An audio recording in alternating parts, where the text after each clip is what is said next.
monde, bienvenue dans une nouvelle interview des audacieuses inspirantes. Et aujourd'hui, c'est Héloïse qui est venue nous parler de ses petits secrets, de ses pépites, de qu'est-ce qui fait d'elle aujourd'hui une femme, une entrepreneure audacieuse et inspirante. Bonjour Héloïse, bienvenue. Bonjour Christa, merci pour ton accueil. Avec plaisir, je me réjouis de découvrir tes pépites.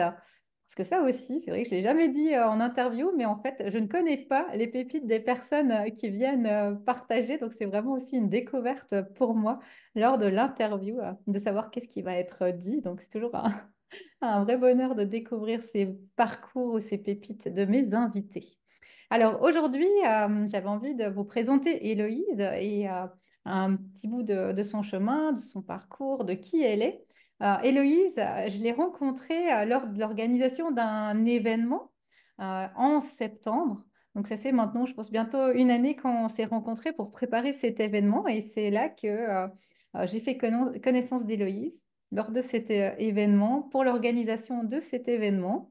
J'ai beaucoup aimé aussi sa façon d'être, son énergie. Et Héloïse fait partie des personnes que j'accompagne à créer son offre signature. Donc pour la présenter, Héloïse a été joaillère pendant de nombreuses années, hein.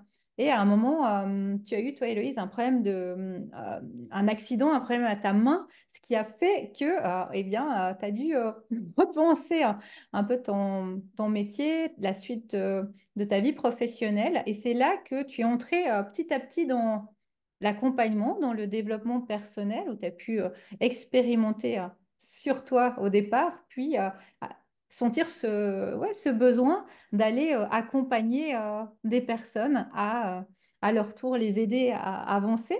Tu as été spécialement dans tout ce qui était de reprogrammation cellulaire du cerveau et également tu t'es spécialisé, et c'est ce que l'on travaille ensemble dans l'accompagnement, vers ton œuvre signature, bien dans ses règles, pour vraiment accompagner les femmes lors de leur menstruation à pouvoir être mieux lors de ces moments, à dépasser les douleurs, tout ce qui peut être négatif autour de nos menstruations. Alors, merci d'être venue aujourd'hui nous dire un peu ce qui fait de toi une femme audacieuse et inspirante. Et j'espère que cette présentation te représente. Parfaitement. Merci pour déjà ce que tu as transmis. Et oui, pour moi, l'entrepreneuse, c'est aussi beaucoup, en tout cas par mon expérience, celle qui sait rebondir. Et les femmes entrepreneuses que j'admire, les modèles que j'ai eus, on va dire pour l'instant dans ma vie, c'était des femmes qui ont su rebondir. Ok, il y a une problématique. Quelle est la solution? Sur quoi je peux innover? Comment je peux grandir de cette expérience qui n'était pas forcément agréable, etc. Donc ça, c'est vraiment euh, ce ce qui m'inspire, ce qui m'appelle, ce que je vis aussi. Notamment, ben, comme tu dis, j'étais dans la joaillerie. J'ai commencé à 16 ans mon apprentissage. Arrivé à la fin de l'apprentissage, bon, le patron ne me correspondait pas, on se correspondait pas. C'était quand même assez difficile. Donc, je postule pour continuer à me perfectionner dans cet apprentissage-là, aller plus loin. Et puis, les aléas de la vie font que je peux aussi me présenter vers Marseille. Donc, je toque à des portes spontanément et là, on me propose un travail fixe pour le lendemain. Bon, ben, allons-y. De là, je rencontre les fondeurs avec qui on travaillait. Parce dans un bijou, il peut y avoir plusieurs corps de métier qui contribuent à la fabrication du bijou, notamment un fondeur. Et ce couple-là qui avait la fonderie était sur l'âge de la retraite et commence à me dire, Héloïse, ça te dirait de reprendre notre fonderie? Alors, moi, tout émerveillée, oui, on a vu ta dynamique, on sait que tu es toute seule souvent à la bijouterie, Et on voit que sorti de l'apprentissage, tu as ce côté débrouillard. Mhm. Et c'est vrai que le côté débrouillard est vachement important pour moi en tant qu'entrepreneuse.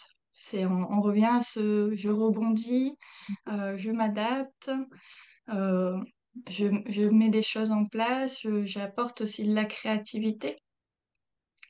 Donc à ce moment-là, j'essaye de mettre tout en place, voir comment je peux faire pour reprendre cette fonderie. Alors ça prend pas parce que ils étaient quand même assez pressés de partir, on va dire, à la retraite. Et quelqu'un a posé un billet plus rapidement que moi, on va dire. Donc ça s'est pas fait. Mais de là, ça me permet d'intégrer que j'ai les capacités en fait de pouvoir être cette entrepreneuse. Donc, je continue mon expérience en tant qu'employée, mais ça me travaille quand même encore cette mise en matière d'entrepreneuriat. La vie fait que je dois finalement aller plus dans la Drôme, remonter un peu dans les terres par rapport à un couple que j'avais à l'époque. Mais les conditions étaient d'accord, je veux bien te suivre, mais à ce moment-là, je crée ma bijouterie parce que je trouverai jamais de travail chez toi. Mhm. Alors, à ce moment-là, c'est l'occasion de créer ce bébé, de rebondir, et j'ouvre la bijouterie Ivresse pendant 2 ans, qui m'a bien amusée. J'ai adoré pouvoir montrer au public mes créations, aussi pouvoir être à l'écoute des clients pour mettre en matière leurs désirs. Mais plus le temps avançait, plus je commençais à être en émotion et touchée par le fait que la clientèle en bijouterie pouvait vivre des émotions extrêmement fortes pour un petit objet. Euh, j'ai eu des expériences où on pouvait nous demander en boutique, vous pouvez me faire la mise à la taille de mon alliance? Oui, bien sûr, je vous fais la mise à taille. Donc, je coupe le morceau qu'il faut, je ressoude, on livre, parce que j'étais pas toute seule, j'étais pas indépendante à ce moment-là. Et, euh, et la dame pète un plomb pour utiliser le mot dans la bijouterie. Mais qu'est-ce que vous avez fait? Vous avez chauffé ma bague, elle a été bénie. euh, et maintenant, elle n'est plus bénie vu que vous l'avez chauffée. Mais madame, vous nous avez donné votre bague à mettre à taille. Oui, mais je pensais que vous alliez mettre un bout de plastique ou du scotch. Donc, il y avait souvent des scènes comme ça très ironiques, mais qui me touchaient parce que je savais pas comment les accompagner à prendre de la hauteur sur leur émotion, sur cette scène. Puis mon parcours de vie a fait aussi que quand je suis arrivée à Valréas et que j'ai eu ma bijouterie, j'ai rencontré Jean-Marc Collignon, le concepteur de la neurothérapie, qui m'accompagnait, moi personnellement, en premier par rapport à un avortement. Mhm. Et mon ami, qui connaissait aussi bien Jean-Marc, a fait la formation et avait besoin d'un cobaye. Donc moi, toute contente, allons-y, comme ça je vais voir ce que cette méthode va pouvoir m'apporter au niveau de mon être-té. Qui je suis réellement, comprendre qui je suis en enlevant les masques, les émotions qui en fait que je croyais m'appartenir mais ne m'appartiennent pas, elles sont juste une cause à effet de choses pas digérées par le cerveau dans le passé. Et de là commence ma quête de soi, on va dire. La bijouterie commençait à être, en tout cas en tant qu'indépendante, un peu compliquée financièrement, mais à ce moment-là, il y a une belle opportunité qui s'offre à moi. L'entreprise pour qui j'étais la sous-traitante, donc qui me confiait des bijoux à réparer, me propose un poste dans la projection de reprendre sa bijouterie dans le futur. Donc là aussi, je reste dans cette dynamique d'entrepreneuriat, contente de cette ouverture qui s'offre à moi. Et de là, eh ben, cette émotion par rapport au client continue, cette incompréhension, cette impuissance. Donc, je commence à m'intéresser quand même doucement à la formation de côté, mais sans y mettre trop d'attention. Et puis, on appelle ça le hasard de la vie, mais moi j'appelle ça une solution comportementale, fait que je me casse la main droite en buggy. Mhm. C'était pas du tout voulu, c'était quelque chose qui s'est passé au niveau de l'inconscient. Mais dès qu'on a une dualité intérieure, on va dire que le corps va trouver une solution, soit par une maladie, soit par un accident. Donc le public va me dire oui, mais si je tombe, c'est un hasard. Enfin, c'est parce qu'il y avait un caillou et oui, moi je suis. Il y a eu l'accident de buggy, j'ai sorti ma main pensant être Hulk et réussir à relever le buggy, mais non, je ne suis pas Hulk et c'était un réflexe de sécurité. Mais c'était la solution, on va dire, parfaite à ce moment-là pour prendre déjà le temps de me poser Mhm. par la rééducation, etc. Et voir ce qui m'appelait vraiment. Est-ce que je veux continuer la bijouterie? Surtout qu'à l'époque, on n'était pas sûr que j'allais la reprendre comme je l'ai aujourd'hui. Donc déjà, ça mettait vraiment en question la bijouterie. Et est-ce que je veux pas tendre vers autre chose aujourd'hui, un autre métier? Parce que finalement, le métier de la bijouterie était aussi à l'époque une solution de secours qui m'intéressait, qui me passionnait. Mais vu que pour la danse, ça n'avait pas réussi à l'époque, et vu que j'étais jeune et que j'avais pas cette dynamique de me dire, bah, tant pis, ça n'a pas marché à Montpellier, je monte à Paris, à Lyon, ben qu'est-ce que je peux faire aujourd'hui qui est près de chez moi? Formation bijouterie. Ok, allons-y. Donc finalement, c'était un métier d'un chemin, on va dire, programmé, mais pas de mon libre cœur, ma libre envie. Donc la thérapie à ce moment-là, ça vient vraiment du cœur, puisqu'il y avait cet appel de comprendre l'être humain, de pouvoir l'accompagner réellement à se libérer des émotions, à réussir à prendre de la hauteur sur des situations pour pas se parasiter en fait. Et ça répondait vraiment à cette impuissance que je pouvais vivre en bijouterie parfois. Mhm.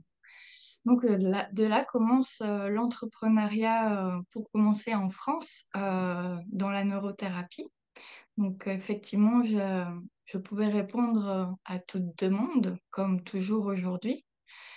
Arrivé en Suisse, bah, je prends le temps de prendre la température, si je me plais en Suisse, comprendre la Suisse, les habitants aussi, et je réouvre mon entreprise du coup en Suisse. Mhm. Puis à force d'écouter les copines se plaindre des règles, je réalise que, ben, en fait, je n'ai plus rien, elles me font plus mal et effectivement, je n'ai plus d'émotions. Et quand je me rappelle à ce moment-là de comment je les vivais avant, je dis, ah oui, mais j'ai fait un sacré chemin, mais d'où vient la racine? De là, je m'intéresse au sujet. Donc, je vais faire des recherches au niveau de la conscience, comprendre quels pourraient être les liens et les racines qui fait qu'on souffre de nos règles et nos émotions et des émotions lors de cette période. Mhm. De là, je m'aperçois que ben, les racines, je les ai déjà réglées, mais sans m'en rendre compte, sans me focaliser sur les règles. Et alors, de là est né bien dans ces règles. Et notre rencontre, effectivement, au salon, enfin, la journée, vous le valez bien. Et quand tu m'as inspiré du fait qu'aujourd'hui, en tant qu'accompagnante, même thérapeute, puisque tu as été et tu es toujours, je te vois toujours aussi comme une thérapeute, puisque tu es dans l'accompagnement de l'humain, de l'être, de s'exprimer tel qu'on est. Euh, ben, je me suis dit, waouh, enfin une personne qui a un exemple pour moi dans ce métier-là, dans le sens que tu as su être autonome et vivre de ton entreprise à 100%.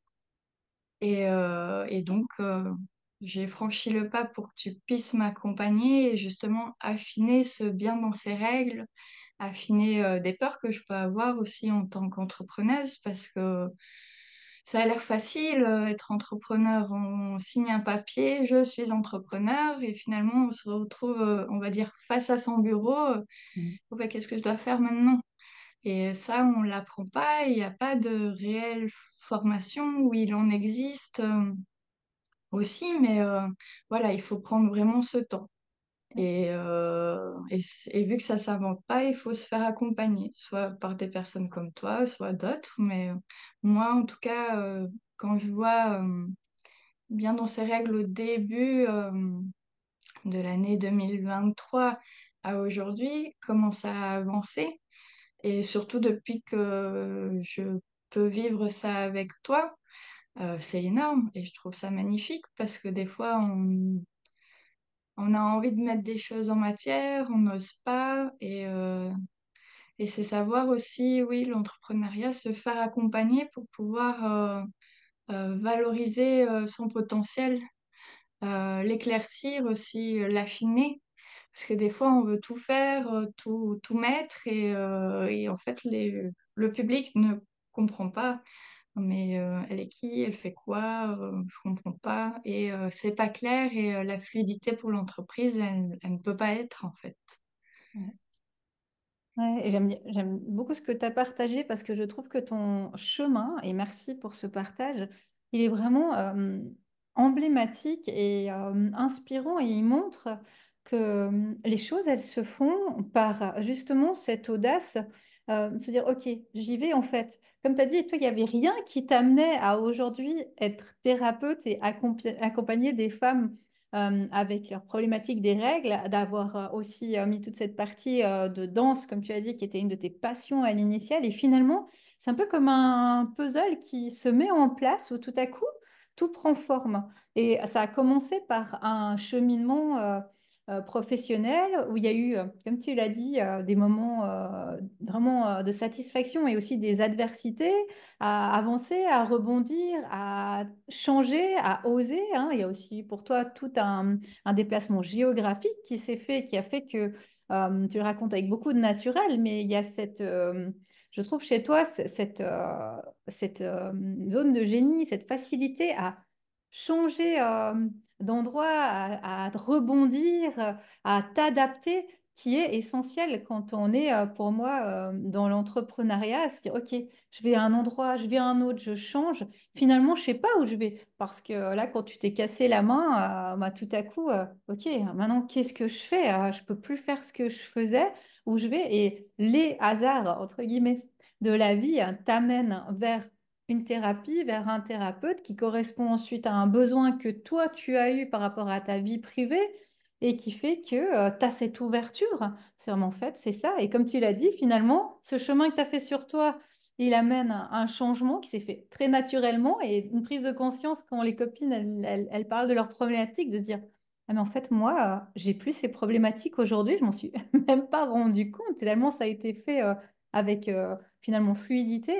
Et je pourrais accompagner comme ça à mon tour des femmes avec cette problématique des règles, avec cette problématique-là, me créer ma méthode, pouvoir utiliser aussi mes passions dans les neurosciences, mes connaissances de la danse, parce que c'est ça qui aussi m'a toujours passionnée. Et je trouve que c'est ça qui est tellement puissant et intéressant quand on va vers ce chemin, quand on ose finalement aussi passer à l'action, dépasser certaines peurs, se dire bah, j'essaye, je vais voir. Et finalement, derrière, il n'y a pas forcément une attente, il n'y a pas forcément déjà un projet construit.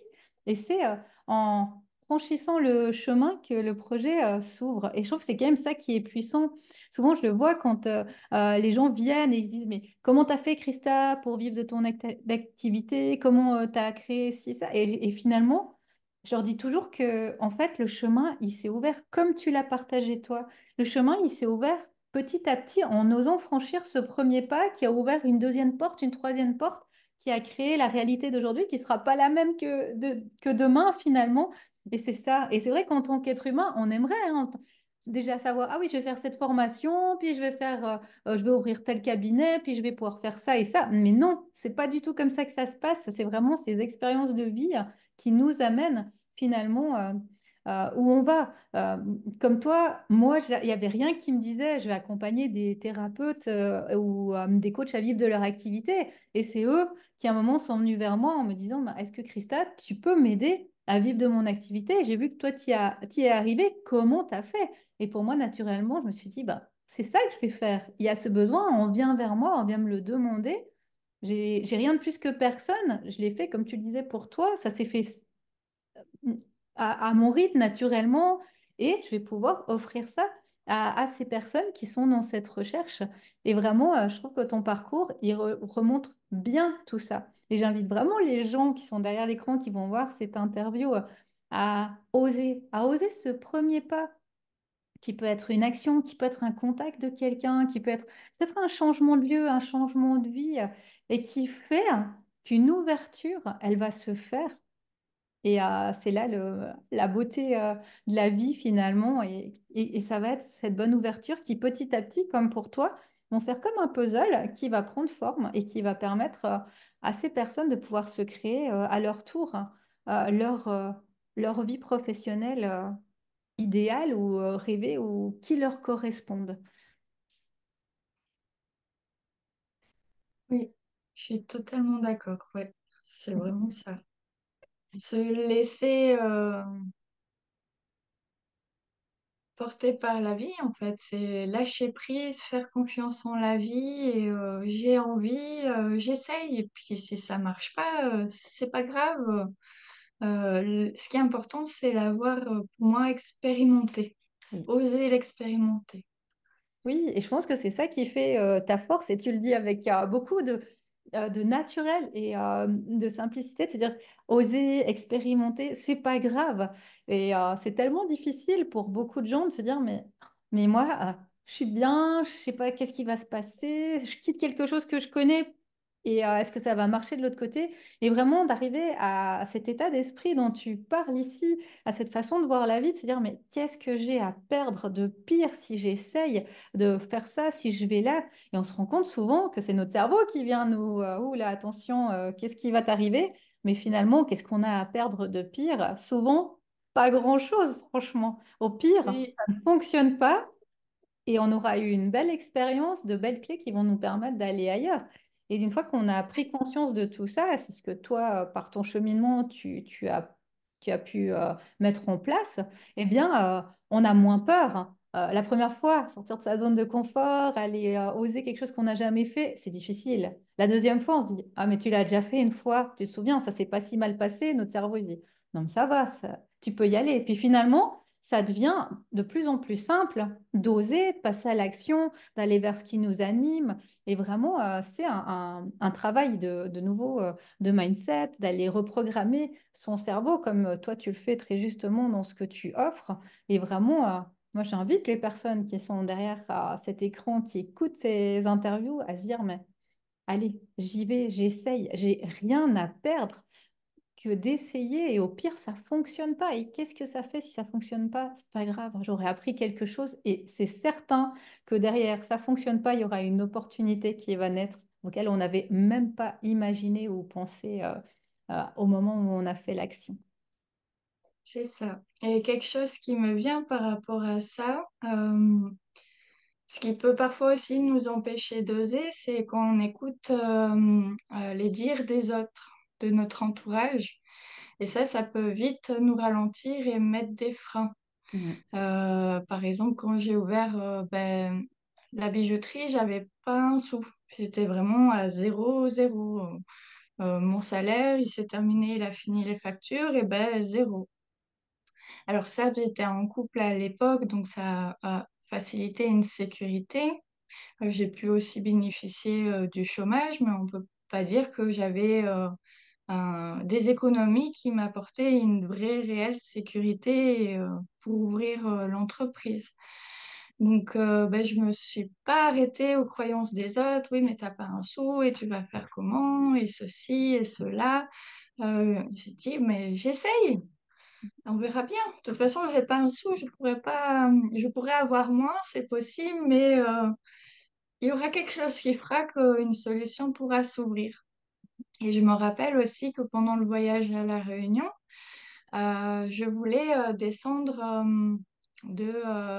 oh, je crois que c'était ma fat, enfin d'une montagne. Donc je choisis sur ma carte un itinéraire pour descendre à pied de cette montagne.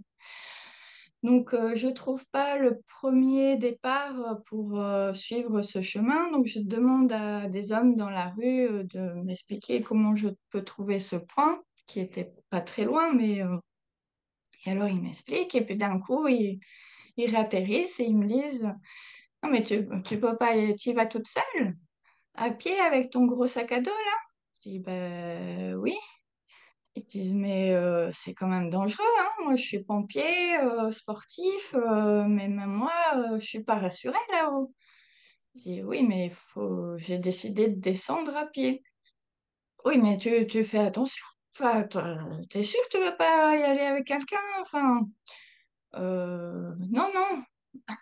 Alors, puis moi, je me suis dit, bon, ils fabulent, ils doivent être, ils sont réunionnais, mais peut-être qu'ils sont marseillais aussi, ils grossissent la chose.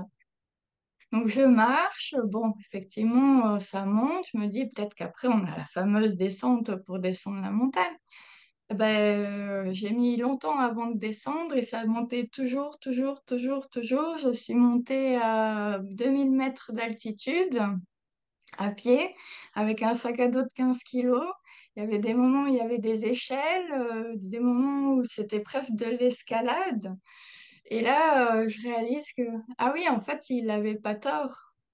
Mais à ce moment-là, je prends aussi conscience que si j'avais pris au sérieux déjà leurs paroles et ses paroles à ce fameux pompier, puisque c'était lui, on va dire, qui était le plus sportif et donc le potentiel plus crédible dans son partage, et ben, j'aurais pu ancrer cette peur qu'il m'a projetée Mhm. et peut-être vivre mal cette marche m'identifiant à sa peur et en étant en panique dès que je me retrouve face à ces échelles. Non, mais il avait raison, qu'est-ce que je fais? Je redescends, j'appelle quelqu'un et me mettre en tétanie. Mais à ce moment-là, ben, je le vis plus comme, ok, ben, on y est, Loïse, et ben, on avance et, euh, et le chemin se fera tout seul. Et vu que j'étais alignée avec moi et dans cette envie vraiment d'avancer, eh ben, tout s'est super bien passé. Et j'étais heureuse de ne pas finalement m'être identifiée encore une fois aux croyances des autres. Et Ouais. pareil, arrivée en Suisse, je fais la rencontre d'une femme qui a vécu 15 ans à La Réunion et je lui raconte mon parcours. Elle me dit, mais t'es restée toute seule dans les Hauts à La Réunion pendant 1 mois et demi, mais t'as pas eu peur? Tu t'es pas fait violer ou agresser ou... Ben non, je n'ai jamais eu de problème et je me suis toujours sentie plus en sécurité dans les Hauts en pleine, on va dire, en pleine ville. Ah ben moi, ça aurait été le contraire. Je dis, ben, en fait, c'est chacun sa réalité par rapport à ses propres expériences. Ouais, ouais. Donc, pas s'identifier aux autres. Ouais, mais c'est tellement important ce que tu partages là, justement, de ne pas prendre les peurs des autres, d'arriver à cette écoute de soi, comme tu le dis très justement, à dire, OK, moi, je sais que tout va bien se passer, j'ai envie de faire ça, j'y vais. Et puis là, il y a tout ce côté, justement, de manifestation, de pouvoir de l'intention, hein. Si on commence à visualiser que ça va mal se passer, c'est certain, ça va mal se passer et ça fera juste confirmer. Tu vois, je t'avais dit que ça allait mal se passer. Alors que si justement on travaille sur ce côté manifestation, visualisation, comme tu l'as très justement dit quand aussi tu as fait toutes tes actions, finalement, sans vraiment le faire, hein, c'est quelque chose de naturel chez toi de se dire, bah, j'essaye, ça va bien se passer, il n'y a pas de raison, il va y avoir quelque chose qui va s'ouvrir, il y a quelque chose qui s'ouvre. Mais ça, c'est essentiel d'avoir cet état d'esprit, d'aller travailler cet état d'esprit justement de confiance, de manifestation, de ne pas écouter les autres. Et c'est pas facile hein, de pas écouter les autres, les peurs. Tout de suite après, on se dit, ah ouais, j'avais pas pensé à ça ou à ça. Ou ah oui, peut-être qu'il va m'arriver ça ou ça si j'ose faire ce pas-là. Mais finalement, non. Allez, je me fais confiance, je m'écoute, j'essaye. Et ce que tu partages, c'est effectivement une très belle clé, une belle pépite par rapport à soi qui va bien avec qui tu es, ton cheminement et aussi tout ce travail en neurosciences et justement sur notre cerveau, hein, parce que notre cerveau, c'est notre pire ennemi et comme c'est notre meilleur allié d'une fois qu'on l'a repéré, comment justement l'utiliser dans ce sens-là. C'est ça. Ben, merci beaucoup Héloïse pour ces beaux partages très inspirants de ton chemin, de ton parcours. et belle suite pour tes beaux projets entrepreneuriaux. Merci à toi, Christa, et merci à vous pour votre écoute. Et puis encore, oui, j'ai toujours envie de te dire mille merci surtout à toi pour ce que tu m'as permis de nourrir au niveau de ma créativité et valoriser. Merci, merci pour ta confiance.